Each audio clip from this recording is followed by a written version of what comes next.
have it on this, and I'll take mine and go over to the other piano. Iris, really wonderful playing, very lively. You know what you're doing at the piano. I enjoyed it very much. Thank you. If I have anything to offer, it's going to be, I'd like to refine some of your thinking a little bit here. Everything is here. Do you ever have one of those performances where you're doing everything that's written? You're playing soft where it's soft and the rest are exactly their length, and you're doing what's on the page. And it's not quite alive. It's acceptable, everything's right. But you feel a little bit, is there something missing here? What could it be? I think it's two things. One is characterization, finding a way to play the notes so they speak, really, not just fingers. You have great fingers. And the other is timing. I would say, and I think you'll agree, that this is a funny piece. But there's all kinds of comedy in life. There's raucous comedy, ha ha ha ha ha, right? And then there's this comedy, a wink. I want to work with you on the wink. I think the first movement has some winks. I think the last movement is raucous, is that outrageous, silly. You don't know anything about silent films, do you? So if you ever look at a silent film, you'll see there's a distortion because they're just learning how to make sounds and etc. So everyone moves. In the early film, everyone seems to be moving faster than is humanly possible, very, very abnormal. And there were a couple of marvelous examples of funny movement. One was a fellow named Charlie Chaplin. Oh, you're shaking your head. You know him? We heard of him. Okay. Yeah. All right, so you know that he could just, the way he ran or walked was itself very funny. And it wasn't a wink. It was unsubtle, floppy kind of movements, and it was very humorous. And then there was Buster Keaton and the Keystone Cops, and there would be a bad guy and the cops would be chasing him and they would overdo it, and it was just silly, like comic strip, funny. I think we have something here, not haha, but wink humor, and the raucous will be the last movement. Let's see, I'm going to get a little higher because I'm so short. Let's see how you play just the opening. Okay. Wait, so up to the chords or? Yeah. Okay.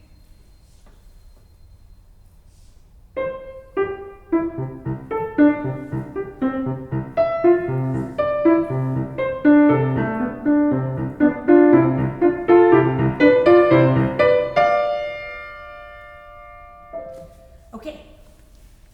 So first there is this.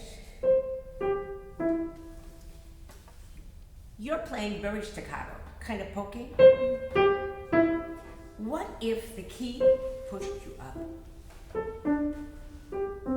Instead of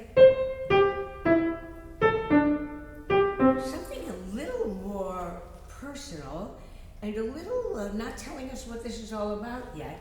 You're sitting on the key and someone comes and pushes you up. Yeah. Try that. Bravo. Now something else is coming.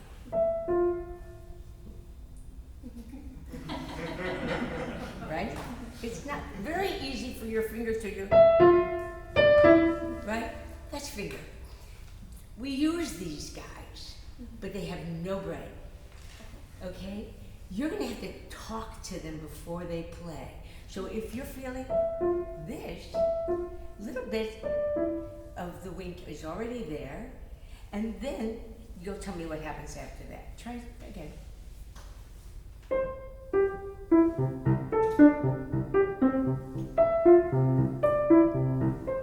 Yes, wonderful. All right. Now what happens next? You can start from that one.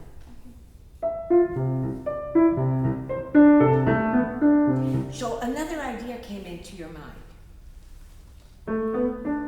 right? Don't let your fingers do it before you thought it.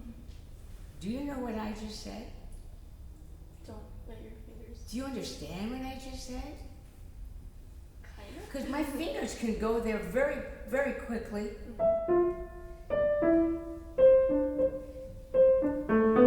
My fingers can go there before my brain by one molecule, right? You have to think, ba-da-bida, ba-bida. And so there's going to be something that happens when that very fast brain, there is no computer that fast, actually thinks, da-da-dida, before your fingers play it. Try it again. Take it from, you're getting lifted up.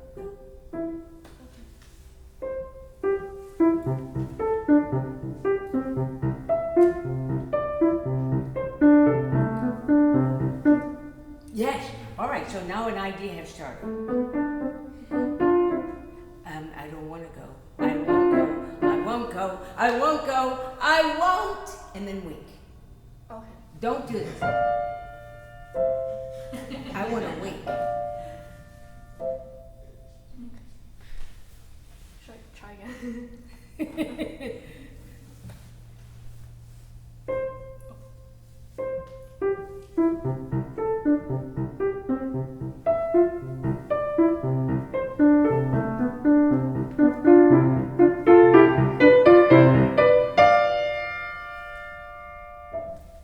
Pretty good. Pretty good. Yeah, yeah. That's a different world. You hear it? It's a different world. It's making your fingers do what you're thinking and characterizing rather than this comfortable place we arrive at. It's kind of a crisis place. You get to 16, 17, and 18, and you've got wonderful fingers. And they're almost going to do what you want. Have you played some Chopin etudes already? Yeah. How many? Like 2 or 3. I don't know. 2 or 3. All right. So you're getting equipment, and pretty soon they will do exactly what you want. 3 or 4 years from now, you're going to have what you need to think of it as money, and you can spend it.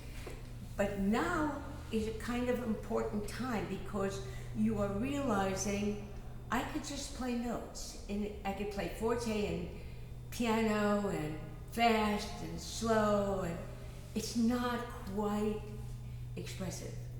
It doesn't say quite enough. All right, so let's take it from the beginning. I loved it, and let you go on from there. But take it from the.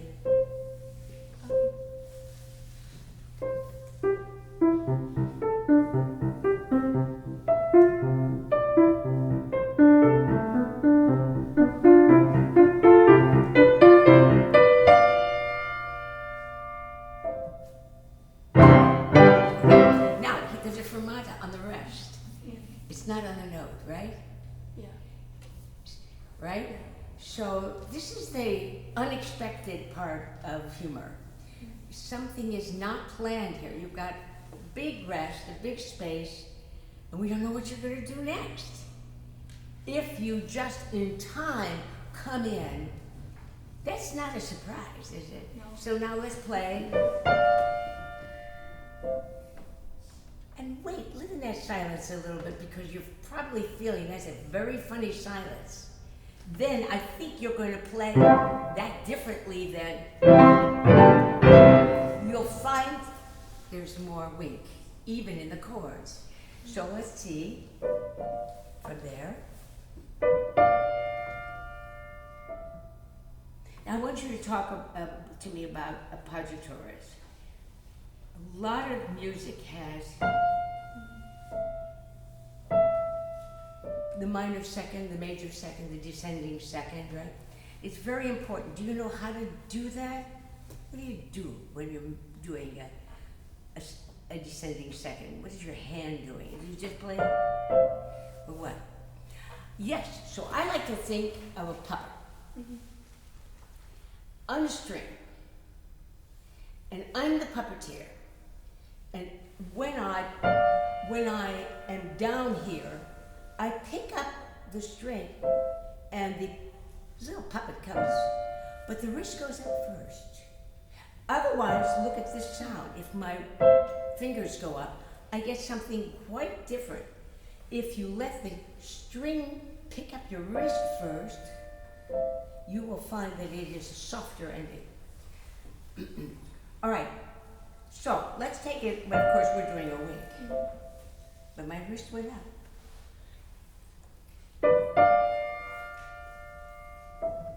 Oh, your wrist went too high there, you lost your fingers. Oh,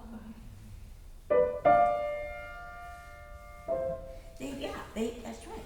They need to be coordinated so that you don't get up so high that your fingers are just dragging along behind you.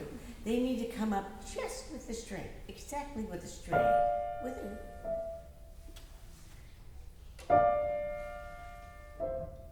Wow. Okay, and then you live in the silence. You're winking. What's the next sound? You bet. It's not heavy. It's very open. You're playing out of the piano, not into the piano, right? That theory. okay. Try that. Go on.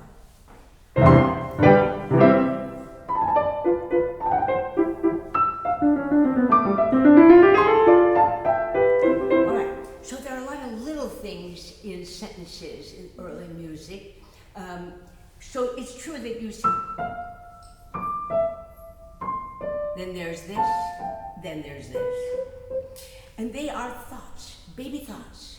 They're not just finger stuff, right? They're very different. And I need to hear them. I love this. That's witty. That's got a wink in it. Try from there.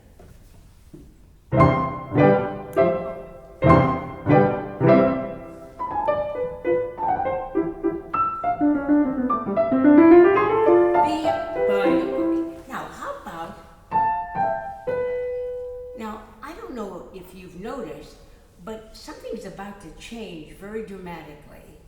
We're going to have this, right? What if this whole thing that you've been doing is an introduction? What if this is another one of those surprises? If you play it without noticing that it is special, you just get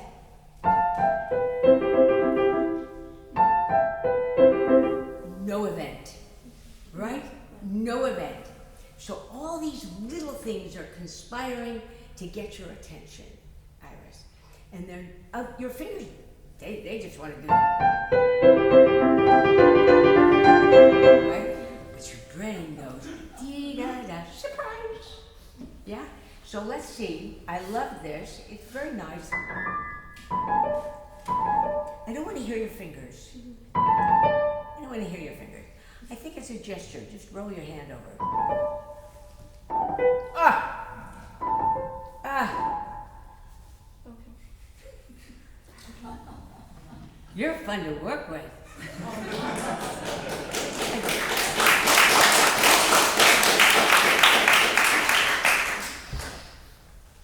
Okay, wink.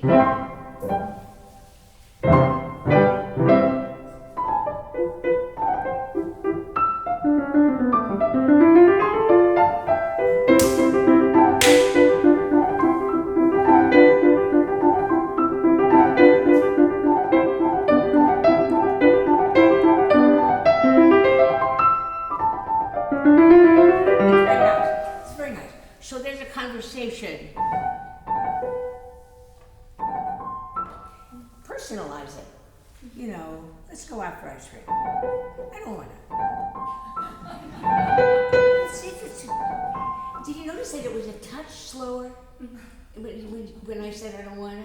Yeah. And if you played exactly, I'm bored already. Yeah? So it's all these little things that are going to conspire to make you a musician. And that's the fun of it. It's really very interesting in there. Yeah. So how about a little conversation here between two people? Let's go up for ice cream. Right there on the ice cream.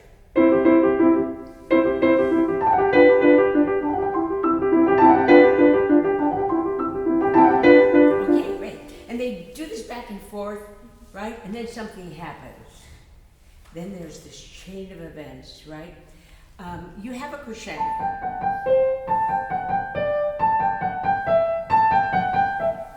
How do you make crescendos? It's a trick question. Is every note going to be a little louder than the one before?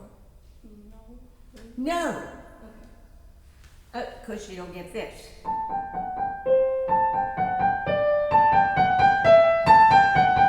You're going to be screaming very quickly, right? So each of these little packages started soft.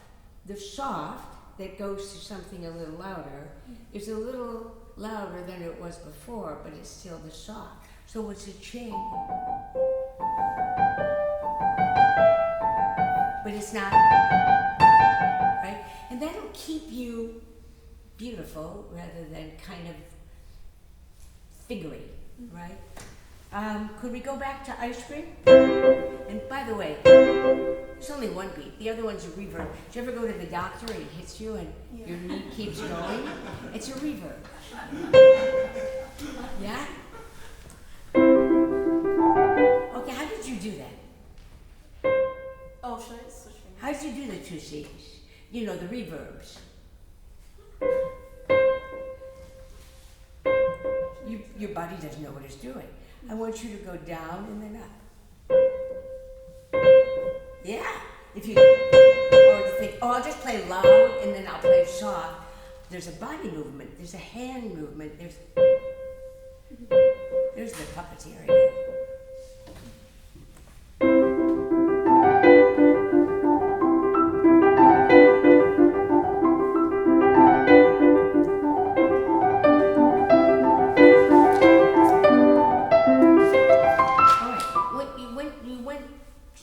Halfway and then you lost your way. I believed you for about 4 ice creams. Then I didn't know what you were doing. You had to keep it coming at us, right? It goes all the way to, it's almost as if something is sent into the air. Right? And the way do you ever have a wind-up toy that just flew out at the end of the winding? That's what's happening here. So let's wind up this toy. Start at the winding up. Maybe, I love your ice cream talk. It's very beautiful and fun. Start right here with, I don't want to go. And then you be the one who's building the crescendo, the one that didn't want to go.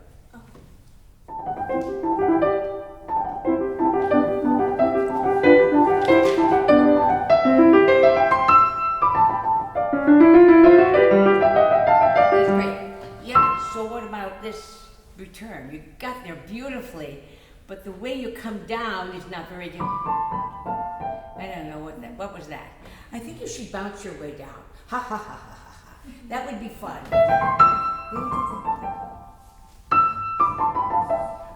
Yeah. Okay, I loved it. Okay, let's go back now, way back to you've winked and we're going all through this ice cream conversation.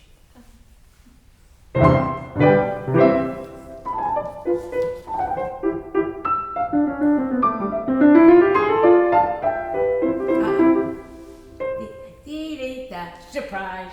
Now, how do you do a surprise? At the beginning of this lesson, I said, I got 2 things I want to talk to you about. One was characterization. You're doing it so fabulously. Your ice cream is great. The other is a very complicated matter called timing. Timing is everything in music. Probably because the very first music that came out of a human being was some guy or gal sitting in a cave singing or making sounds. And that required lungs. So if I want to do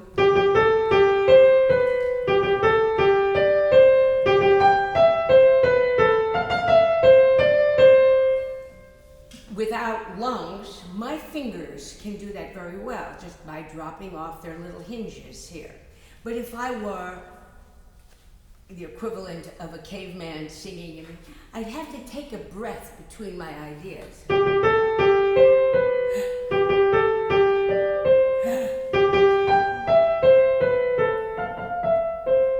not breathing yet. Right, so that was a very long breath. So that is timing. And it seems to me that all of music came out of that cave, that the idea of spaces between the notes that probably came from having to take a breath is really important. So there are spaces that are very contracted, like a surprise. I'm going to interrupt you. I wouldn't have a big pause. That's not a surprise. I want to interrupt you. But I would therefore, the space just got closed. I'm not going to use my lungs for that. So, surprise me. Can you start from there? All right, almost. Let's try it again. Okay, can we back up to the chords so that when you get there it makes a little more sense, if you don't mind.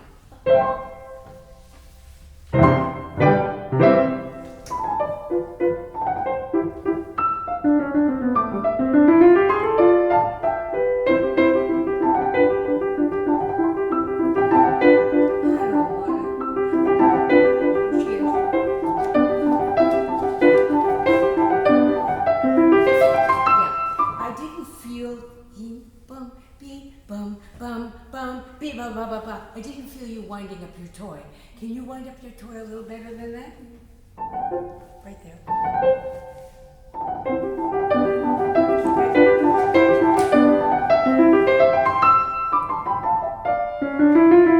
Now, don't chop it up because you know you're not finished. It's not here. It's really here. Right. So you got a little further to go. That was very nice. From here.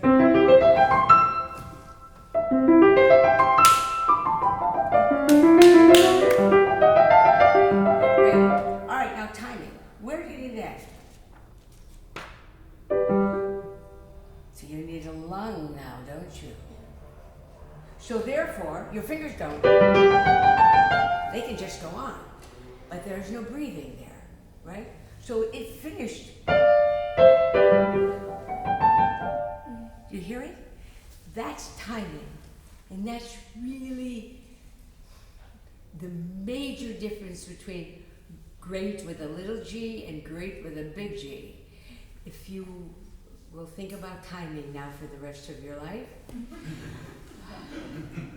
Okay, all right, so from here, go to the top and come down and know where the end is. Yeah, but I didn't feel that you got it. You're much better when we take you from somewhere, which means you're a real musician, Iris, because I can't just drop you in the middle of a sentence and you play well. That's good news. That means that you respond to what you're hearing and you take it from there. That's a musician responding to each note. And so when I asked you to, in the middle of a sentence, let's go out for ice cream, please, and I say ice cream, please, it's not the same as let's go out for ice cream. You needed the whole sentence, and I appreciate that part of you. But I mean, we have to do it because we're here. And we want to get something done.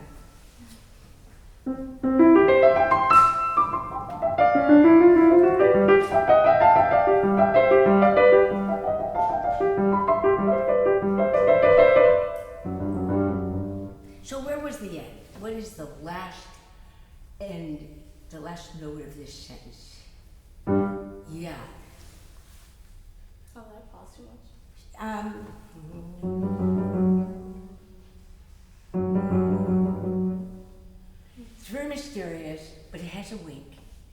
think if you wink, you'll get it. Very nice. Could you take it from where you don't want to start?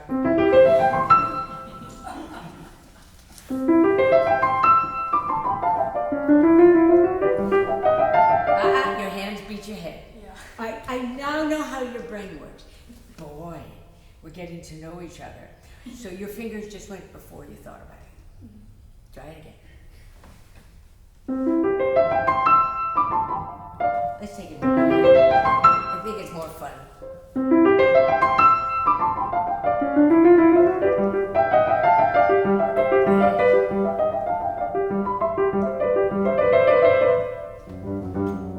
That is great. I think that's what you need to do for most of this piece. You've got the notes, and now you're going to go through it very carefully. Where is it breathing? Where is it going? What is the characterization? Okay?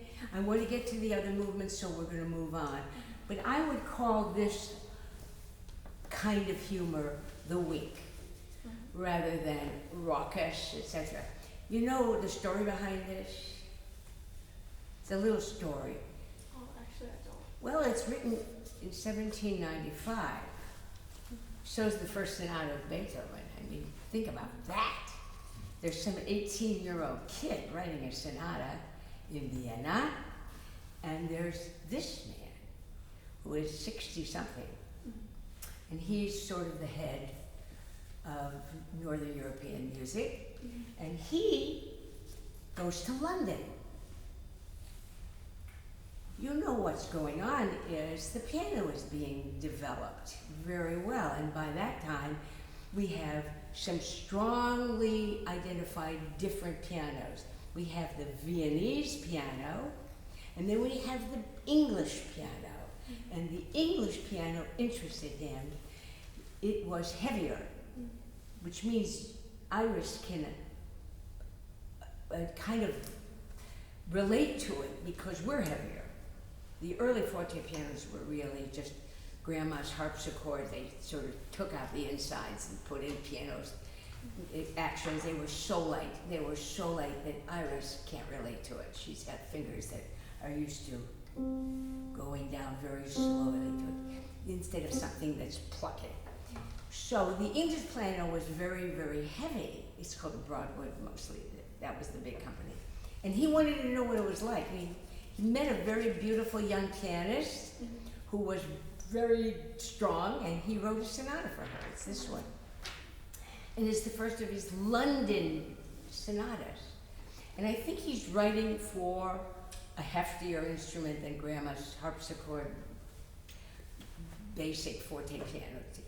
Much, much heavier than the light Viennese. So I think you're going to have a lot of fun with it. It does make sound. The Broadwood really makes sound, and it has a pedal. So before we go to the second movement, could we go to the pedal?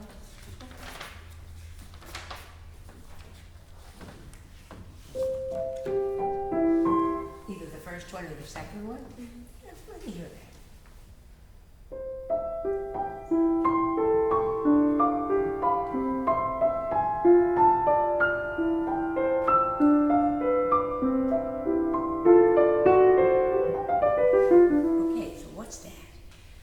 Open pedal mean? Press it down.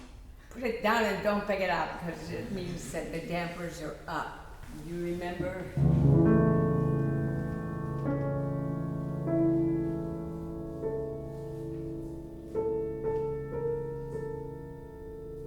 Who is this? Ooh, someone else did it. Someone else did this. Keep the pedal down. Spooky. Feels like you're in a cave. Beethoven, his student, did it in the Tempest Sonata. Who's he copying? This moment, he's copying his teacher. Did you know that Beethoven studied with Haydn? Yeah. Did you know that Haydn kicked him out? No. Yeah. He was not easy to teach. He had his own ideas, and it's turns out that they were wonderful ideas. So Haydn found him a little bit too radical. Okay. 5 to 7. Does this mean 5 minutes or? 5-ish. Oh, okay, all right. We will be coursing our way through second and third movement. So if you can,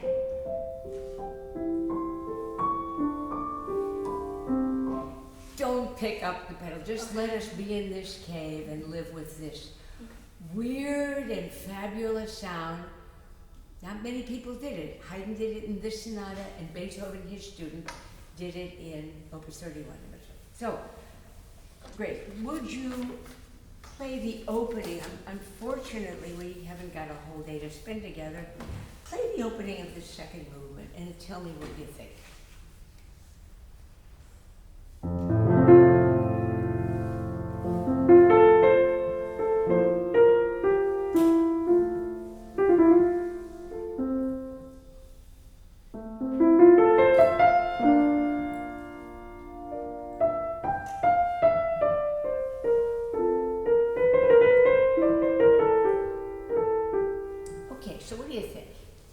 In terms of character, who's this? What's it doing?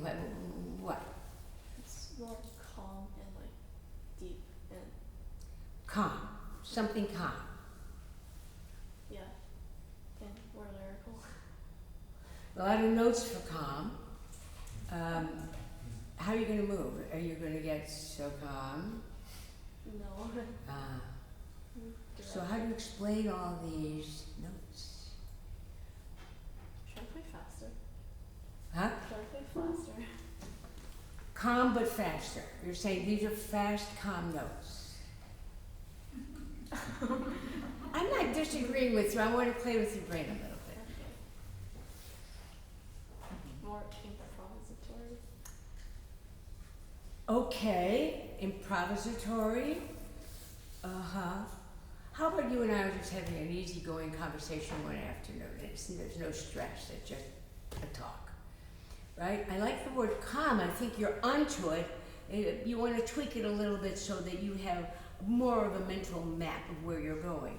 I think the notes are pleasant and conversational.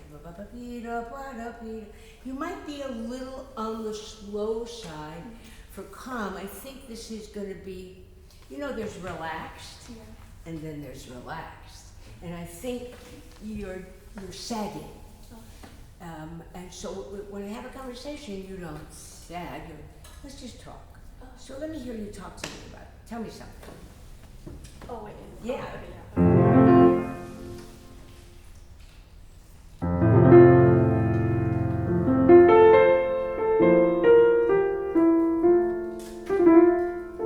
It's very verbal. I think it's very verbal.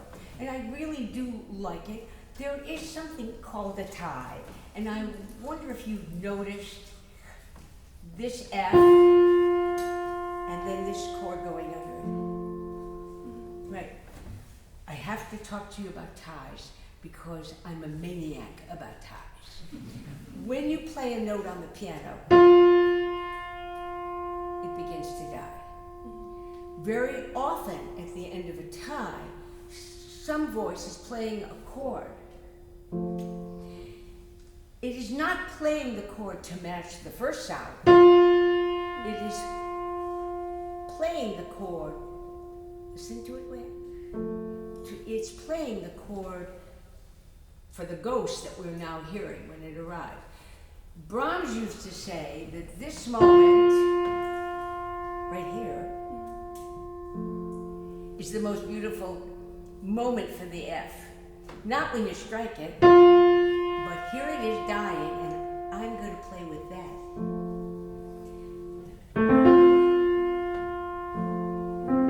That'll give you a starting point for your conversation next. This is hard. This is a different kind of technique, right? Yes. Right? This is the control technique, and this is what you're going to be doing in the next few years of your life.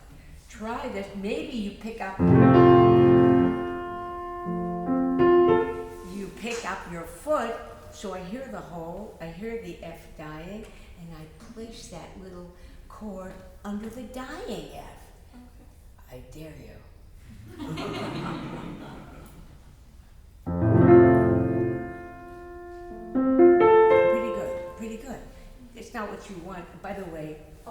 You know, when you want to get something, don't lift your shoulder.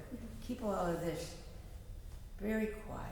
So you get smart fingers.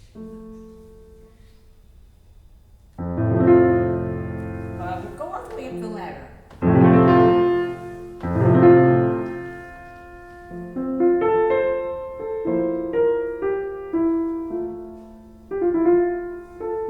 So, you have the word D-I-M in front of you on the second sheet. And your eye told you how to play music just now. Uh-oh, I have to be soft because the word dim is there. Don't look at that. Okay. You're much too good a musician for that. If you were here, you'll find the diminuendo in the music, not in your eye. That's playing music with your eye. Can you let your body do it all the way from the bottom? Yes, now you can use the pedal.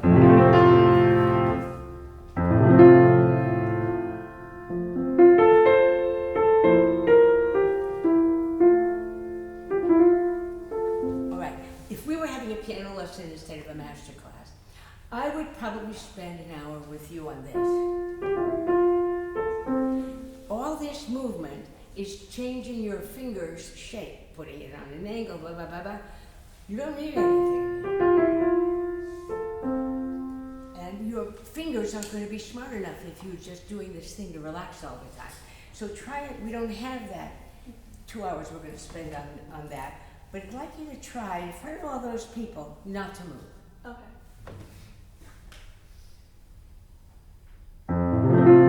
Except here.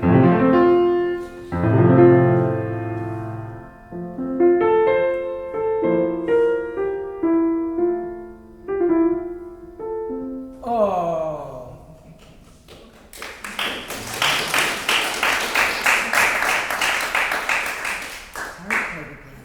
It's the easiest instrument to get, that's why we give it to all these little 5-year-olds, but it's really hard to master. That was hard. Gotta jump to the last movement. That was the one I said was possibly the raucous kind of humor, huh?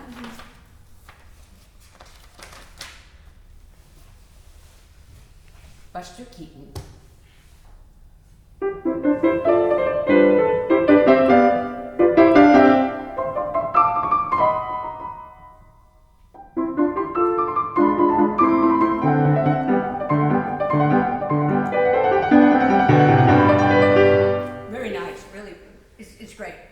It's great. If I want a little more, it's because I'm never satisfied. If you think about music being in 2 and 4 bars, that's the 4th bar. We would expect it to end. It's on the 4th bar. But what did he do? He added a 5th bar, so you have to play the C as if you're going to have a surprise. What's that? Why do I have to play another bar? That's kind of a shock. And that's raucous humor. That's not winky.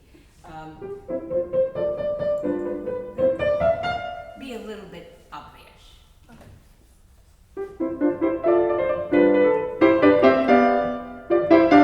Okay, now I wouldn't go that far with the forte because you'll pay a heavy price for it because you don't know what to do now. But I like it. And then, like you can't figure out where to go. Ah! And then you try it again. This is like someone who is being stopped in the middle of an idea.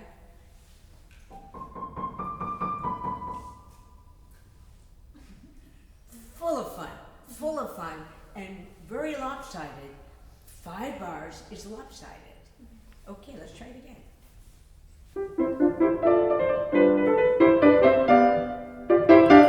Except you feel so finished. I would like you to land in the air.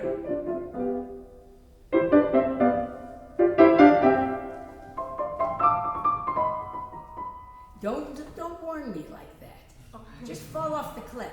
The fermata is in the silence. So we're hanging here. I don't know where this piece is going. And then he tries again. Go on.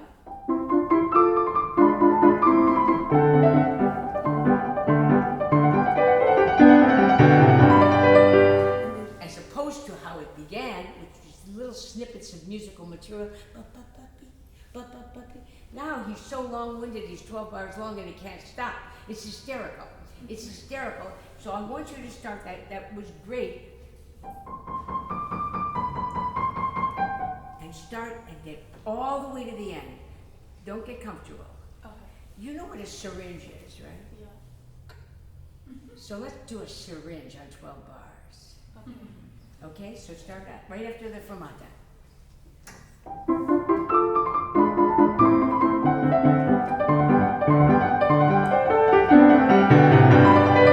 Oh, that's just wonderful. Iris, it has been a pleasure to work with you. Thank you very much.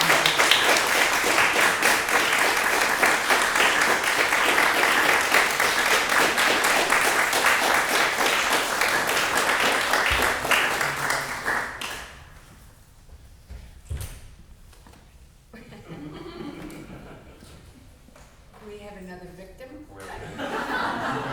So I want to just interject here. We did not talk about this, but this is so funny. The closing of the festival season on Saturday night is a Buster Keaton film. Oh, really? One of our Bay Area musical treasures, Stephen Prutzman, brilliant pianist, composer in many different styles, has made something of a niche of writing scores for silent films. I've actually gotten to play this one myself. I'm not playing. He's here. He's going to play it. But I can say from experience what a riot it is, and it's just so wonderful to hear you talk about that in Haydn, because we'll all see it on the screen on So how's Saturday night. that going to work? He'll play the piano, there'll be a screen somewhere? Exactly right. So at Old First, they'll have a big screen. The piano and string quartet, the Telegraph Quartet, will join him. Oh, really? And it's all synced up with the film, and it's hysterical. It's wonderful. We'll see it. So. How fun. If you want a preview, it's on YouTube when you're looking at the festival. Ah. I saw it, and it's hysterical. Oh, good. Very good. Very good. Very good. Okay. You don't have to go through the whole film because it's about 44 minutes. Yes, that's right. You can sneak preview it. It's fantastic. That's right. Really. Good. Excellent. Thank you. So, as they say, and now for something completely different. I'll introduce our second young artist, Solomon G., who I've had the pleasure of knowing for some years now. I coached him along with my colleague Susan Bates, who's here, in her wonderful program, Young Chamber Musicians. And Solomon came to us just before the pandemic. So we worked together a lot over Zoom. And thankfully, since then, we've had more musical contact in person. He's studying at New England Conservatory with Hae-Sung Paik and Alessio Bax. And he just returned from a very busy summer, which included his time at the Ravinia Staines Institute. And he made time in the middle of that to do an audition for the prestigious Marlborough Festival. And he was the only new young artist to be accepted for that. So he's had a very big summer. And I'm just delighted to welcome him to the stage to play Brahms' Opus 10 Ballades. Solomon.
sometimes I think the most important moment at the end of this is that they can't clap, right? If you've done a really good job, they're frozen. You shouldn't applaud. Okay, let's open this. You've certainly, you've conquered me, Solomon. Wonderful, wonderful piano playing, wonderful music, wonderful concepts. It's all there. I have very little to add, but we're here, so I will. I don't know why this is all under one opus, do you? These are 4 such separate pieces, but they're all opus 10, and it makes me, I often wonder, have you ever pulled them apart and just played one in public? No, I've always played all 4. I suppose I think in terms of key relation, I think there's something to Yeah, define about that. so what he's saying, and very astutely, is these are in pairs, D minor, D major, then B minor, B major, and there are 4 of them, and in the middle of each one of them, just 1, 2, and 3, I guess, the middle section of each is in the key of the next ballade. Yes, yes. So D minor has a D major middle section, goes back to D minor, and then the second ballade is D major. And D major has a middle section that's B minor, and then goes back to D major, and the third ballade is B minor. So it's almost as if he is, of course, connecting, but their moods and their characters are astonishingly different. Yes. What do you want to tell us about ballades? It was a genre of music in the Romantic era, the most famous example being Chopin, of course, but also Liszt also composed some. I think I find these pieces very striking in that Brahms, a young composer, was the type of person who wanted to take on Beethoven and made himself often a very ambitious and imposing young figure. But these early works show a much more introspective side of him that I don't think you get so much in the sonatas, which I find really remarkable, how deep and mature he already was as a young man writing these. So I couldn't say it better. The ballade began as a vocal piece, maybe 16 or 1500. And then now we have an instrumental ballade. What is the mission or the mandate of a ballade? To, I think, evoke some sort of narrative or story. As in a vocal ballade. Yes. A story. You gotta tell a story. Mm-hmm. They're all in presumably 3 parts. It's not true. But a ballade, according to the book that doesn't exist, is in 3 parts, like a song, A, B, A, and the middle section is of a different character, a different tempo, and a different key. That's the recipe for this cake, but these are all wavering from that. I think only 3 is actually A, B, A. Yes. Yeah. Let's start with the very first one. I think you're right that this is a set. Sometimes I think the set was written with the idea that there would be no audience. How do you mean? What do I mean by that? Well, you were the one who used the word introspective. I can see playing this at 2 a.m. and no one's there. Yes, absolutely. Right? Number 3 is very flamboyant. So audience is great. Very different than, let's say, a Chopin ballade, Yes. which is comfortable in telling a story. And so you want someone to tell it to. So Yes. they're very public oriented.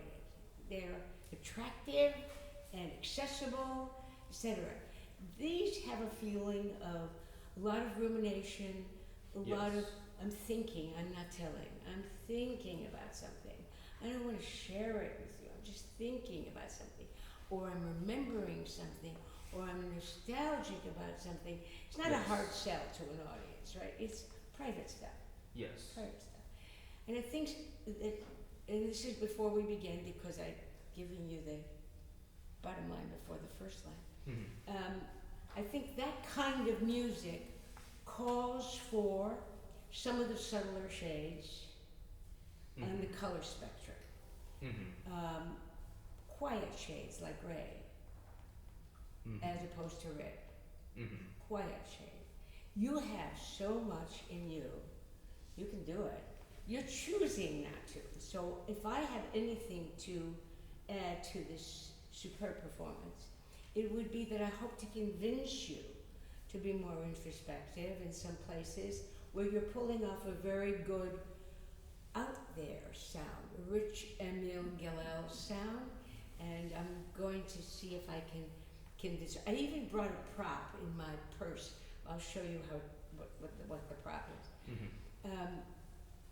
But let's begin with number one, and I think you should tell the audience what you know about number one. Sure. So it's loosely based off of a Scottish poem that Brahms really enjoyed, and it depicts a dialogue between a mother and a son, where the mother asks the son, "Why is your sword dripping with blood?" essentially, and the son tries to avoid the question and eventually confesses that he had just killed his father. And at the very end, the plot twist is, I think he had done so at the command of his mother. Brahms doesn't quite portray that, because this ends in a way that's kind of just dies off. But I think the general idea of that tension is there specific, like especially in the first page, where there are two things. I think one is very imposing, and the other is trying to evade it in some way. Yeah. Okay, so it's a grisly story. Mm-hmm. It is positively awful. Yes. Some mother is asking, I think some upper class knight who has a sword, walks in the house, and she says, "Why is your sword bloody?" And he lies. Mm-hmm. "Oh, it's from my hawk." So she asks him again. "Oh, it's from my horse. It's just the blood of my horse." And then he finally confesses. I think the kicker in this Scottish poem, but why is he attracted to it, is that at the end you realize the mother masterminded the whole thing. So when he walks in with a bloody sword and she asks him, "Why is your sword bloody?" she already knows. Mm-hmm. Why does that matter to you? I think it provides a context that completely shifts the narrative of what goes on before. She's already very fearful, or I guess she wanted her husband dead, and so she sent her son to kill him, but she already knows. So the question is very rhetorical and very dark, Yes. and a very open sound, bum, ba-dim, bum, bum, beep. You're not doing it that much, but a very open sound. I don't know that that's the sound she would make when she already knows. I see, yes. So I would like you to start it, sound as old as you can, as antique as you can, flatten your fingers out, play it very quietly. Don't be beautiful. Mm-hmm.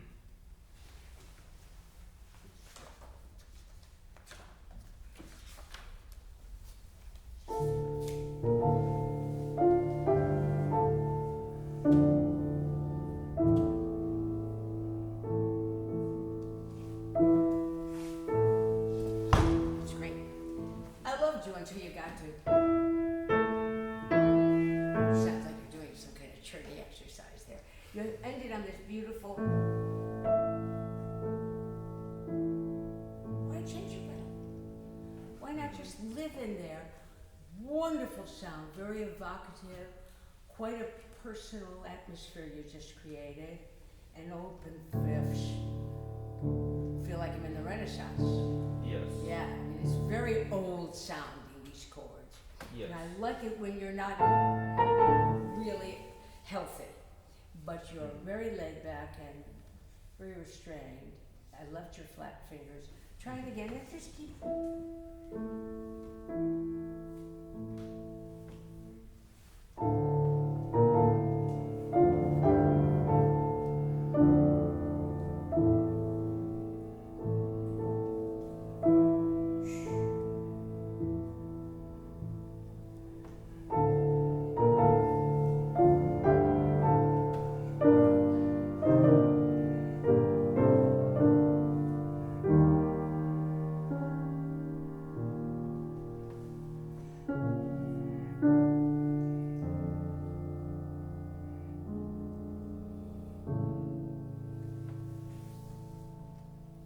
That's very resigned, isn't it?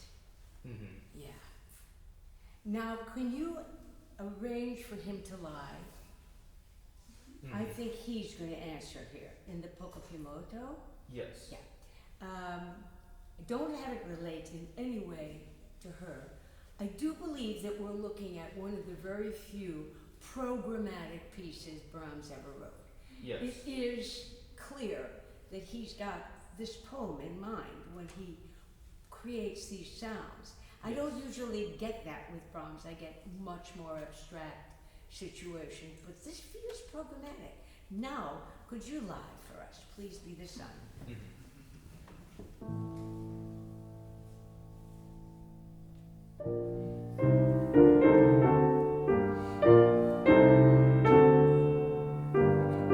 Now, if you look at your score, the opening remarks of your mother, of the mother, not your mother, is P, and the boy's answer is P. Yes. Fairly meaningless. Mm-hmm. Does that prove to you what I'm about to say, which is that dynamics are meaningless? Yes, it's like a literal It's indication. a little blueprint, Mm-hmm. right? So would you say that the character of this brazen murderer should be a different P than the first one? Yes. So do. Mm-hmm.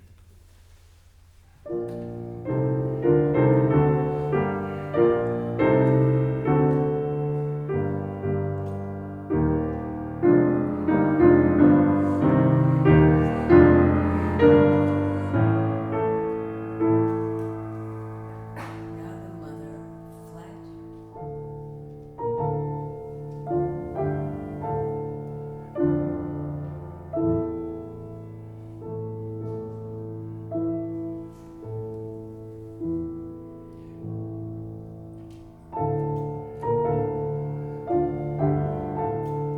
Answer more. Yeah, I think right here you could be a little more insistent. Yes. Yeah? Bum to dee da da dee. Bah, bah. It's just leaden. It's so leaden at the end. Let me hear you answer with a little more meat on the bone. Mm-hmm.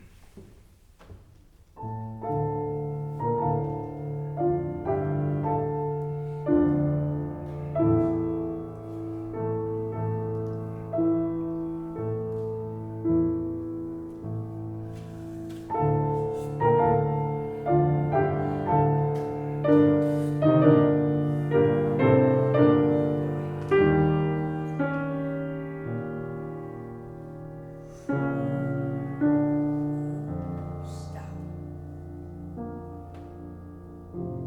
Yeah. I think there's a little manipulation of timing in here when you feel it biologically wants to move.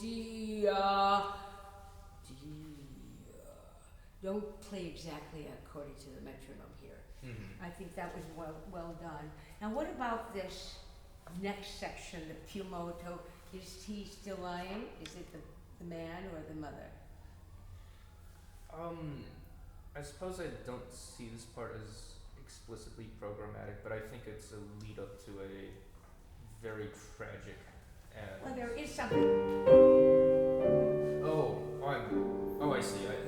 This is very church-like, isn't it? Yes. Very church-like. I think he's a very good liar. Everything's fine, Mom. Just very easygoing, and I do feel that feeling that he is not telling the truth and he's trying to convince her, which is all a joke between them, isn't it? Yes. He knows and she knows and she knows that he knows that he knows that she knows. So let's have the lie.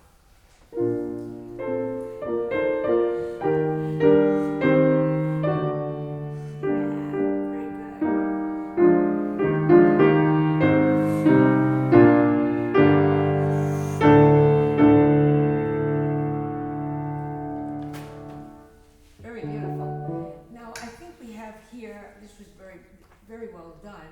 I'd like you to think about voices, though.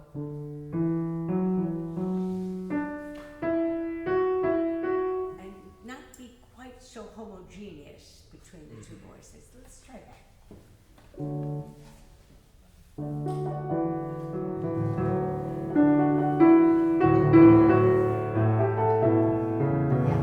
did not catch my attention on the first note.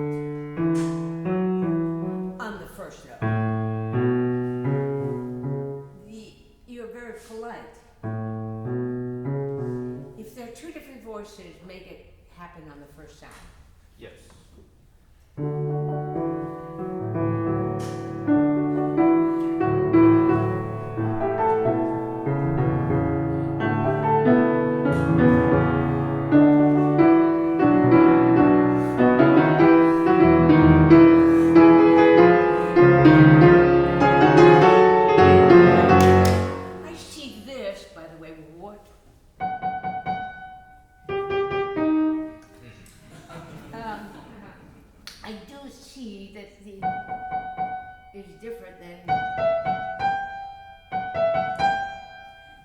So I'd be much more expressive on those, so that there's, otherwise they're all sound the same. Let's have an awareness when it turns into a melody. Yeah, that's very nice. Who is this? What instrument is this? Cello. Okay, that's why we're getting that sound out of you. Try a French horn.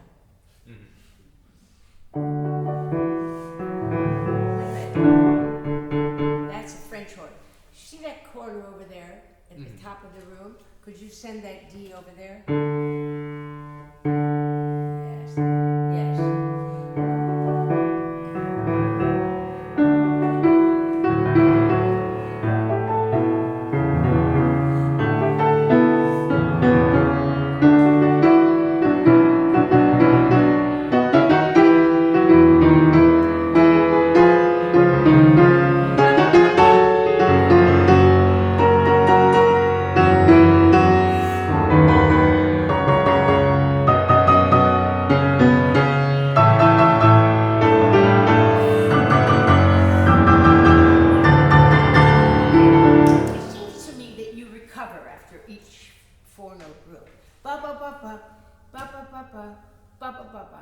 You're recovering. I need you to stay on the last note so it relates to the next group. Ba ba ba ba ba ba ba ba ba ba ba ba. I even see your hands come up. It's too easy. It's too easy.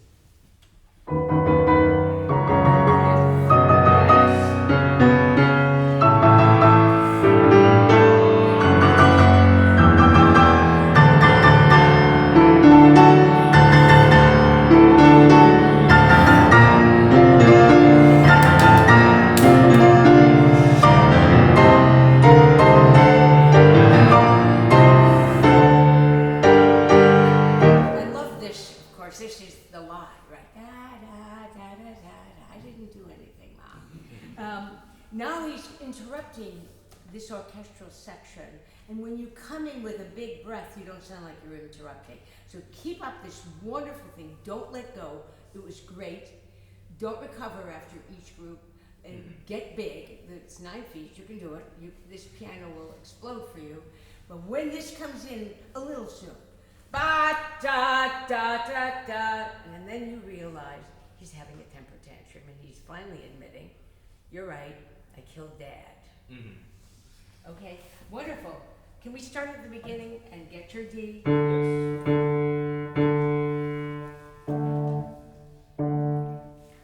Well, you play it with a 4. Oh, I see. Think of a horn.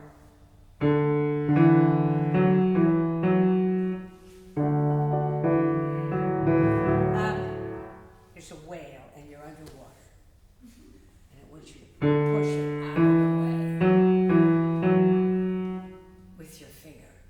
Now that's just dropping into it. Push the whale. That's a great sound. That's a great sound. Top.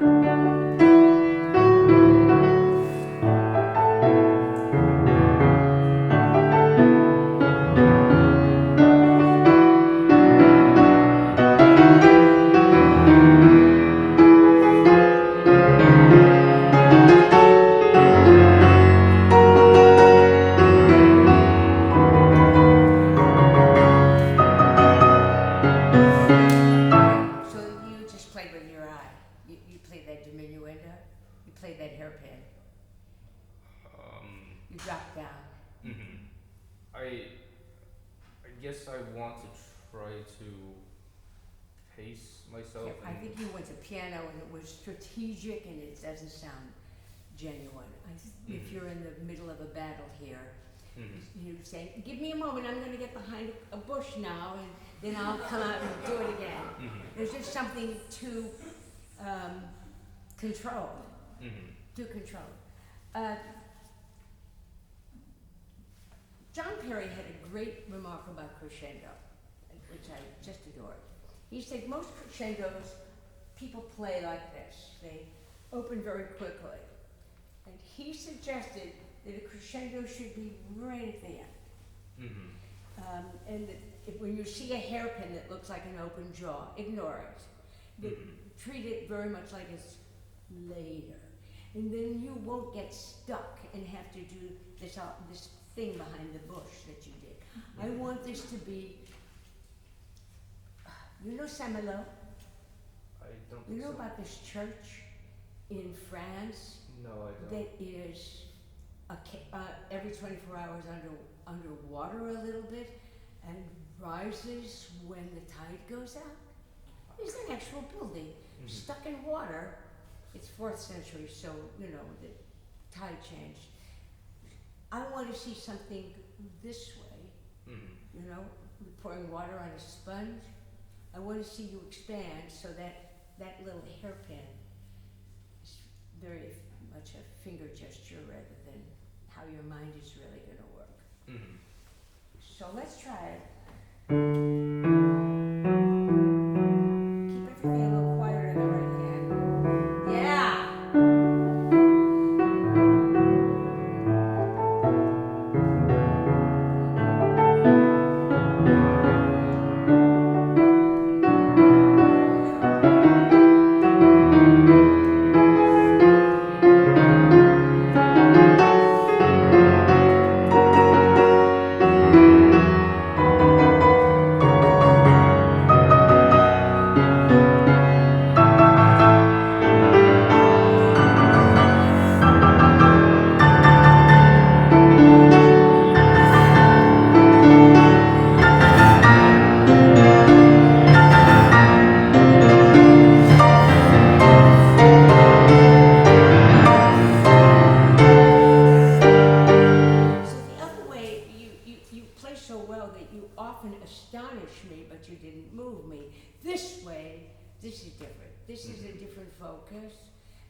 It's a very long idea. It's a whole page crescendo. Bravo. I don't want to do this to you, but I'm going to run through these babies because we only have a little time together. So I thought maybe some gray tones in the opening for number 1. It's a grisly story, and I think the crescendo is very important for exploding the story. Yes. The second ballade is not ABA. It's got sort of 5 sections, doesn't it? Yes. Yeah. I thought you played very beautifully. I'm not sure I want to stay on it much. I don't have much to suggest. there were some glorious sounds. How do you just open it? I wonder what you see in the opening. Are you just playing first beats?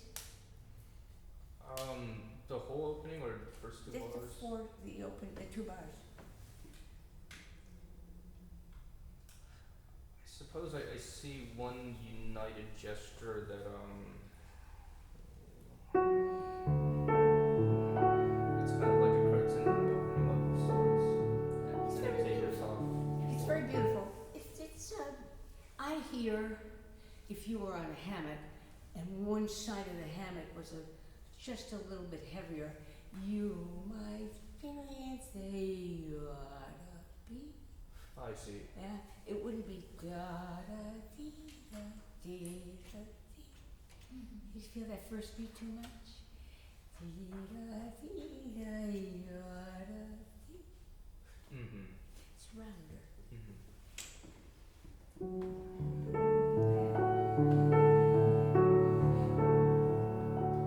Yeah, almost.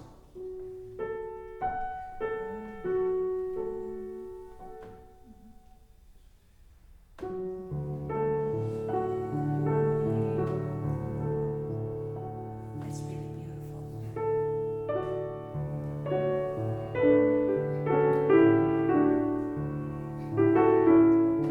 Now we're going to get to the part where you're not going to like me. What is your concept of a downbeat? I guess it depends on where it is or what the context is. Mm-hmm. So it's not always the first beat of a bar. 1, 2, 3, 4. 1. You and I grew up on worshiping the first beat, right? Take care of the first beat, and then there's the weak second beat, and then there's the semi-strong third beat, and then there's the weak fourth beat. That is the nonsense you and I were fed as children. Mm-hmm. Okay. But in fact, a downbeat is the moment you sit down, the moment you feel the music sits. And it might be somewhere else than the first beat. Yes. So in this phrase, there's the first beat. Where's the downbeat, sweetheart?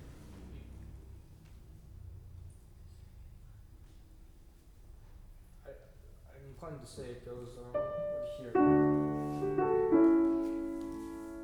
No. I'm not going to sit. Now, what is this about? I'm already down. What if it were the E? And what if this was an upbeat, an upbeat, an upbeat, an upbeat, an upbeat, and then the down? Feel it? The E is the downbeat. That the moment of downbeat, of truly letting go of the phrase, is that E. Mm-hmm. So what if you thought about this not but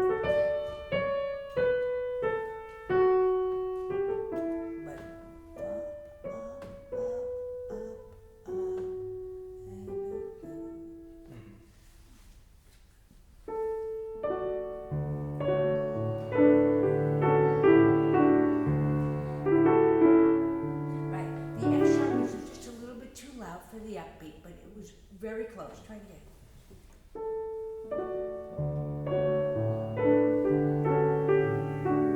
Yes, that's right.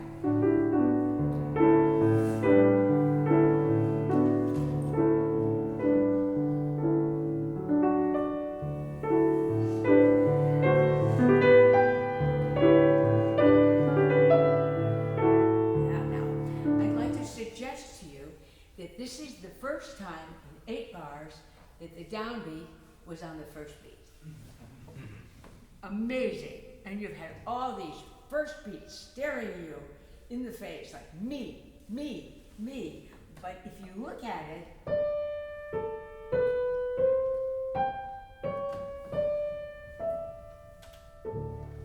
there's your first time it happened on a first beat. Yes. It's a wonderful feeling to arrive there, isn't it? Yes. Yeah. Could you play from there? I guess what bar is that? I don't know, 6, 7? Yes.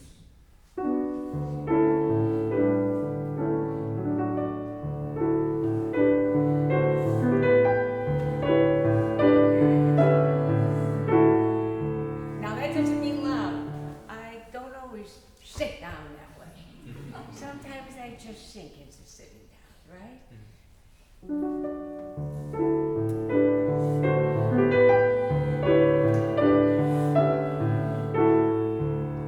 And I wouldn't even get so loud. It's all piano. It's espressivo, it's dolce. Be a little more ambient.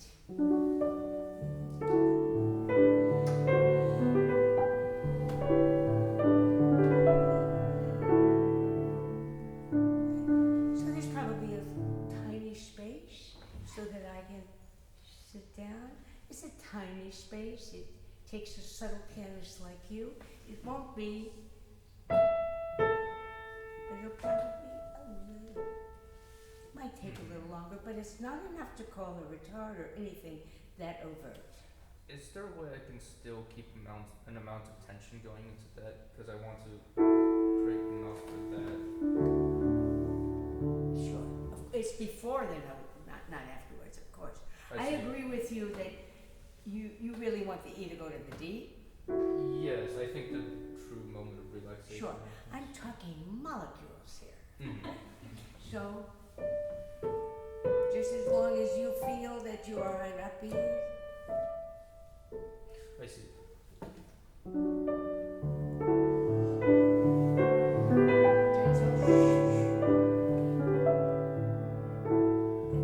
yes, this is a berceuse. This is a beautiful rocking gesture. This is gorgeous. One of the feelings I had, and I didn't want to offend you because you're such a good pianist, is that you weren't using all your subtle shades and all your subtle movements to express the more introverted, quiet places in the piece.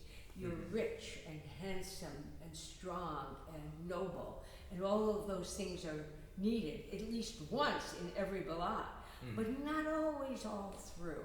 I think that these ruminating, private, 2 a.m., no one's there moments, right? So this is, and I like very much the way you play the allegro. Bravo on this nasty, are you already, oh goodness. All right, we're gonna jump to 4, if you don't mind, because I have a thing for 4. Do you have a thing for 4? Yes, it's my favorite art of the set. Okay. Why don't you play the thing for me? Just by itself. Yeah.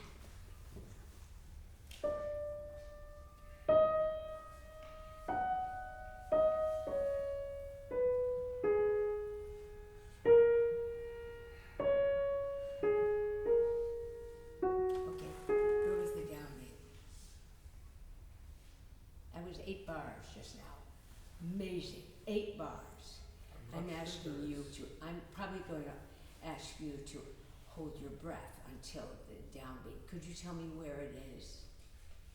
I'm not sure there's a definitive moment of relaxation. I think there's a taper off and then a breath and then a new impetus that goes there. You're shaping the phrase. You're shaping it. You're telling me where the ups and the downs are. I need to know where the feeling of complete rest. I'd probably say bar 16 then, at the very end of the.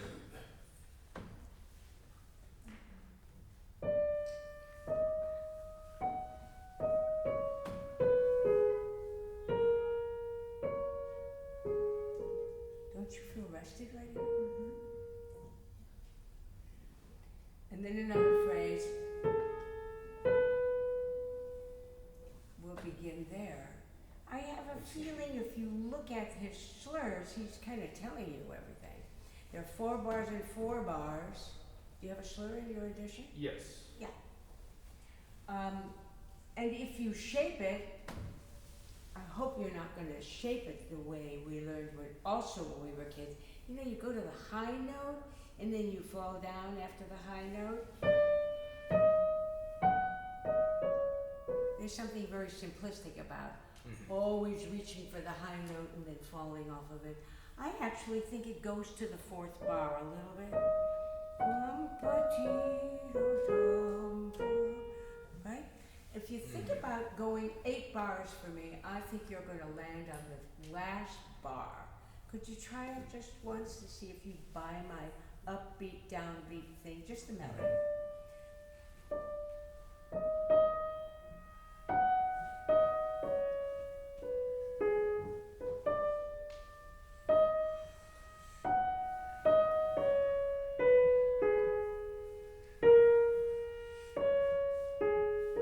Okay, now let's try something else. Hold your breath until the A sharp. Inhale the way you might for an upbeat. Do you play the fiddle or any other string instrument? I used to play viola. Okay, then you know what an up bow is and a down bow. Mhm. Okay. Think of these as all upbeats, all up bow. So you're gonna hold your breath for 8 bars, and I want to hear what A sharp sounds like when you exhale. Mhm.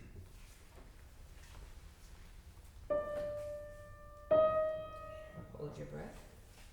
Don't move so much.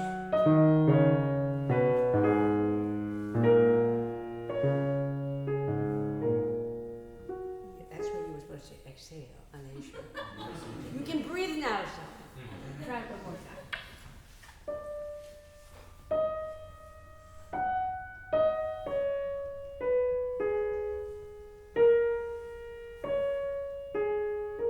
It's very different. Now, play those 8 bars for us. You want to hold your breath while play all the notes? Mhm. Hold it. Inhale.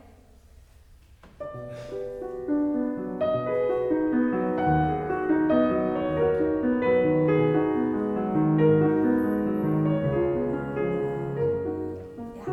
Now that, for me, follows some larger breathing plan in the score than merely being beautiful every bar, in which you are. I'm not suggesting that you don't have great sensibilities, but I do think I don't experience upbeat and downbeat very much with you. So Mhm. now let's go to the extraordinary middle section. Mhm. How do you practice triplets? These ones are. How do you practice those? I try to have like like the melodic note be the impetus, and then everything else kind of just follows from the arm in a chordistic way. Aha. Have you ever tried, it's very close to how I feel about it. I think instead of 1, 2, 3, 1, 2, 3, 1, 2, 3. I like to think of 3, 1. 3, 1, 3, 1. There is a feeling of swinging from the third triplet. Instead of coming straight down on the 1, you'll swing over to it and you'll get a rounder sound. Mhm. Could you try that, just your triplets?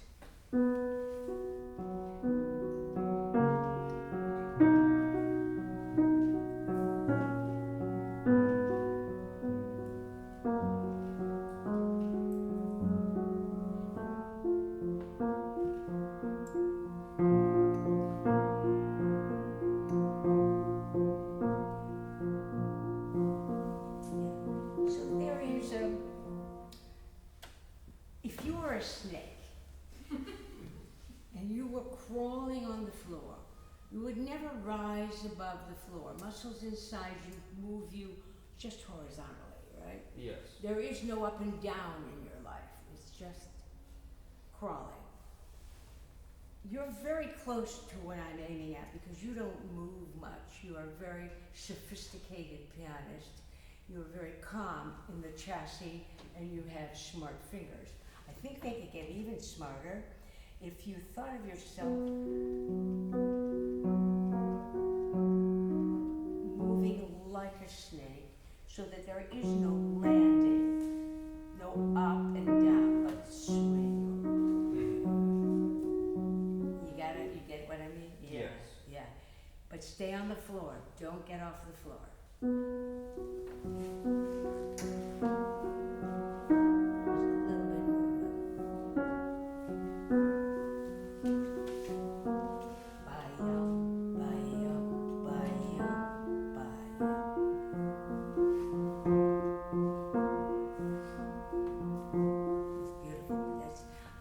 that the attacca on the note then is rounder,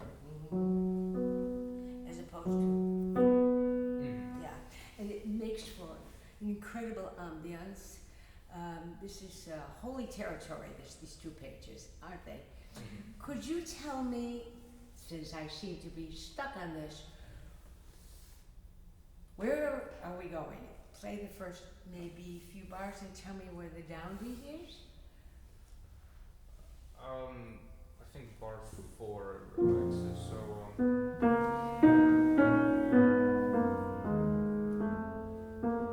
Not yet.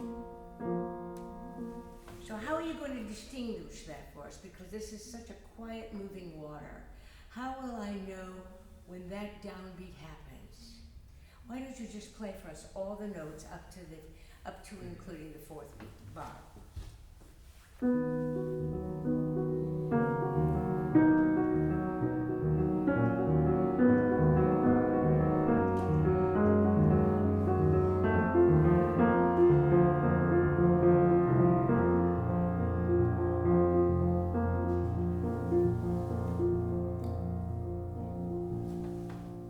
Would you do this? Just play those notes.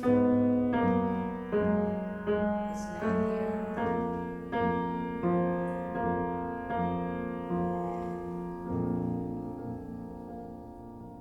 I think the space is essential for that to express that 4th bar is your downbeat. I say yes.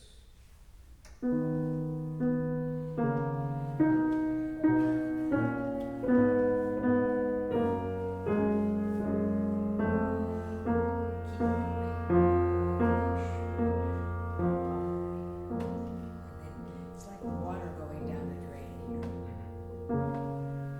Could you do that all the notes there?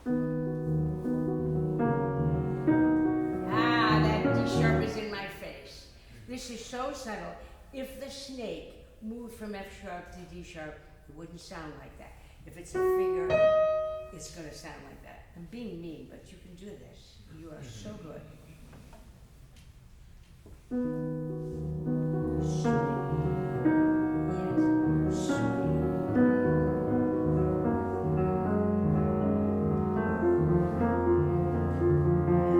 Swing over.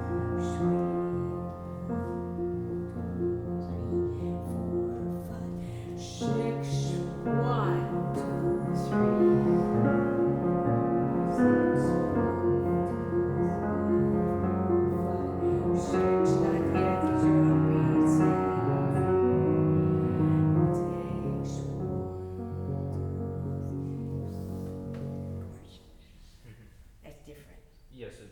much better to play. Beautiful, beautiful. I hate to lose you, but we've been given the signal. You are a marvelous pianist, and it's a real pleasure to have been tipping our toes into the ballades with you. Thank you so much,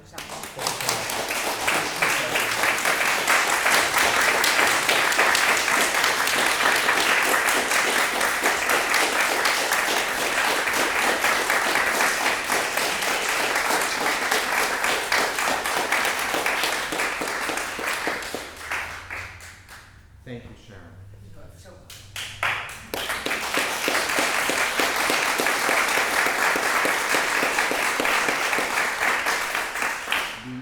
As Sharon just said, that those pages are holy, and I felt that that's the space that we've been in for the last couple hours. It's such a gift. So thank you. There's nothing more to say. Brahms and you all have said it. So thank you, and look forward to seeing you soon. thank you.